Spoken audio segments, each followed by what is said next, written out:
Bharatiya Janata party से संबंधों को अंतिम रूप दे रहे हैं नीतीश कुमार, या फिर आगे की उनकी रणनीति है जिसमें वो भारतीय जनता पार्टी से अलग कुछ करना चाहते हैं। इन सब बातों का आप इससे अंदाज़ा लगा सकते हैं कि नीतीश कुमार कितने ज़्यादा प्लानिंग वे में आगे बढ़ रहे हैं। हालांकि नीतीश कुमार लगातार, जहां एक तरफ नरेंद्र मोदी को कहा जाता है कि वो बहुत कम सोते हैं और देश के बारे में सोचते हैं, वहीं नीतीश कुमार के बारे में भी कहा जाता है कि वो बिहार के बारे में सोचते हैं और बहुत कम सोते हैं।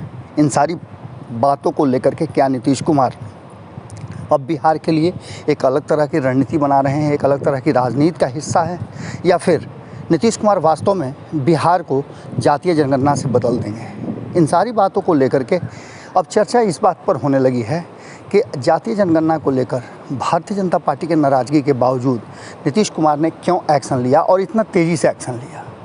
1 तारीख को जातीय जनगणना कराने को लेकर के सर्वदलीय बैठक हो चुकी है जिसमें सहमति भी मिल चुकी है, लेकिन कुछ अपने बातों को रखते हुए भारतीय जनता पार्टी ने भी इसमें अपनी हिस्सेदारी निभाई है। लेकिन जितना संतुष्ट होना चाहिए उतना संतुष्ट भारतीय जनता पार्टी नज़र नहीं आई है।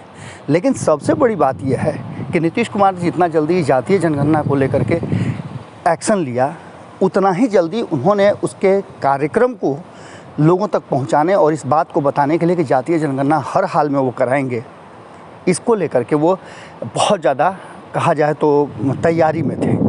रातों रात जिस तरह की बातें सामने आ रही हैं वो स्पष्ट कर रही हैं कि नीतीश कुमार की प्लानिंग पहले से सब कुछ तय कराया हुआ था।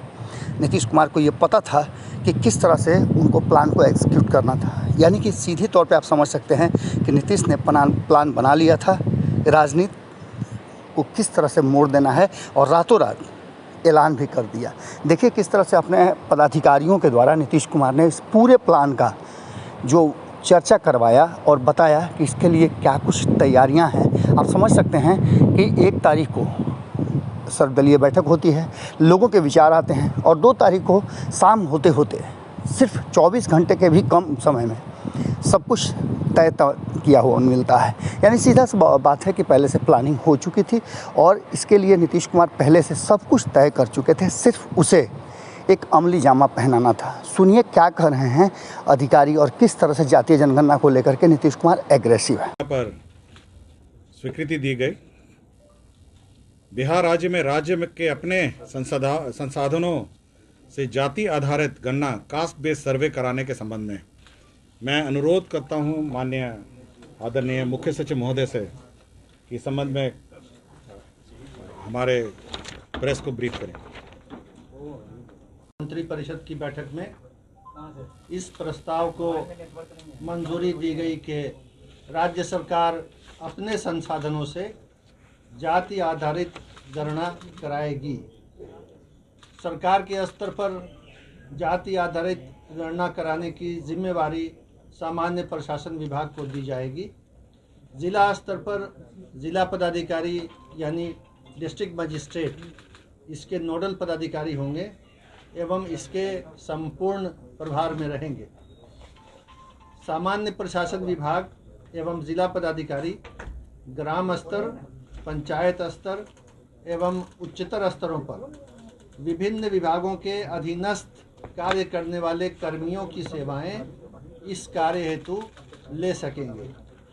जाति आधारित गणना के दौरान आर्थिक स्थिति के सर्वेक्षण का भी प्रयास किया जाएगा और इस काम के लिए जाति आधारित गणना के क्रियान्वयन के लिए 500 करोड़ रुपए का व्यय जो अनुमानित है, इसका प्रावधान बिहार आकस्मिकता निधि से किया जाएगा। गणना के इस कार्य को फरवरी 2023 तक पूर्ण करने का लक्ष्य रहेगा और जाति आधारित गणना की प्रगति से समय समय पर विधानसभा के विभिन्न दलों के नेताओं को अवगत कराया जाएगा। इतने बिंदुओं पर महत्वपूर्ण निर्णय आज मंत्रिपरिषद की बैठक में लिए गए हैं। मैं अब अपर मुख्य सचिव।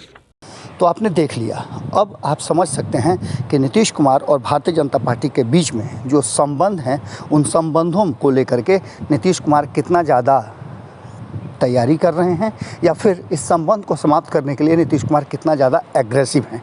जुड़े रहिए भारत लाइव के साथ। बहुत बहुत धन्यवाद। अगर ये वीडियो पसंद आई और वह बिहार के राजनीति और बिहारियत से सरोकार रखेनी तो सब्सक्राइब बटन दबा के चैनल के सब्सक्राइब कर ली। ओजे एगो घंटी बा, ओकरा बटन दबा देला से कुल सटीक और मारक खबर रुआ मुफ्त में मिल जाई। अगर रुआ पत्रकारिता के हमनी के नया प्रयोग में सहयोग कर चाहतानी तो ज्वाइन बटन दबा दी। पेटीएम नंबर नोट कर ली 9386816700। धन्यवाद।